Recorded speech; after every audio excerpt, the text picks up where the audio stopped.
your views? Do you think it is a right move, or do you think it is a required move for the current generation?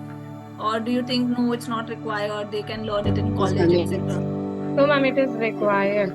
Yes, it is required, Required for 100%. all Perfect. sessions. So another thing, since we as teachers feel it is required, next question comes is, do you think the children are ready to learn this? Yes, ma'am. They Yes, are so ma'am. interested from grade Yes, 3 only. They are very much interested in coding, programming, everything. agreed, And agreed. prepared, yes, Yeah, programming language, Scratch and yes, all.